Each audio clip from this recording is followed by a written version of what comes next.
toughest battles aren't always on the ice. They're the ones we fight within.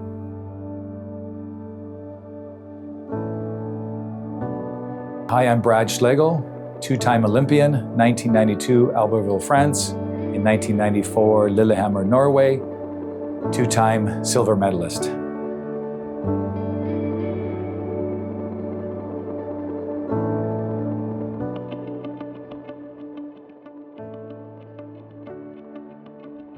As an athlete, there is inevitably the feeling that it's getting away from you, from an emotional standpoint. Still to this day, almost 35 years later, I can still feel the emotions. The first game in Albertville, France, against the French home team, all of a sudden out of nowhere, notwithstanding my preparation and my routine, it kind of flashed to me all the hard work over the 4 years that we put in to get to this point. And the feeling was that the moment was starting to get away from me. I started to kind of feel uptight and really nervous. I was trying to identify that and understand what was happening.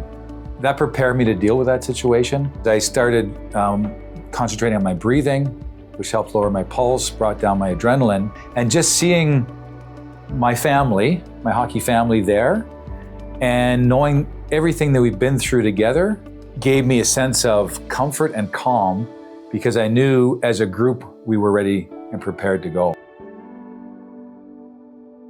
Early in my career, mental health was not talked about at all. The expectation was, when you're a hockey player, you can be tough and deal with things, just fight your way through stuff. And it was very unhealthy. As part of the 1992 Olympic team, the coaching staff, to their credit, shone the light on mental health and mental preparation. It was the first time I was ever exposed to it as an athlete. And since then, sport has really evolved in this regard, thankfully. Behind every Olympian, there's a story. And every story is different. The athletes nowadays are unbelievably talented and motivated and hungry to do well. Doing well does not mean winning all the time. The focus needs to be on execution, performance, and not on outcome.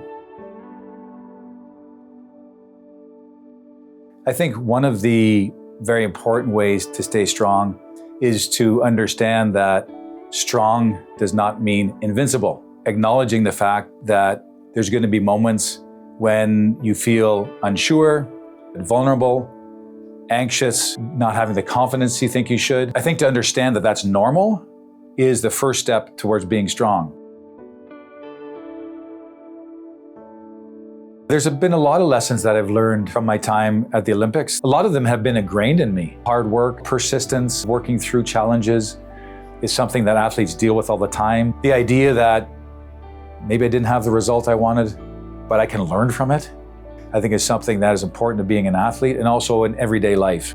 Having techniques that you can implement to relax is very important, especially under pressure, but also at home in the evening.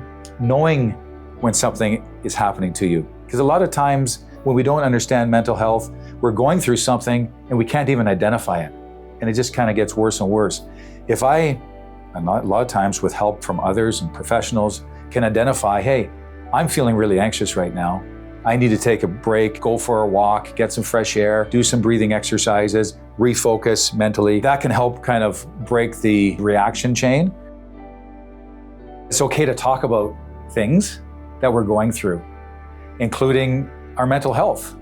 If we're not feeling well, if something's bothering us, that idea of transparency and openness, I think is so key.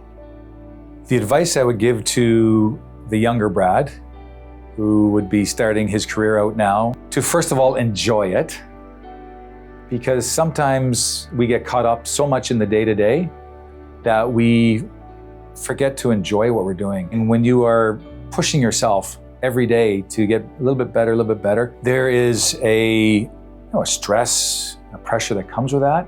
As it is important at the end of the day to believe in ourselves, not to expect ourselves to be perfect and always strong, but to still believe in who we are and what we do and what we can provide and contribute to our team or our community, I think is very important, because everybody should feel that.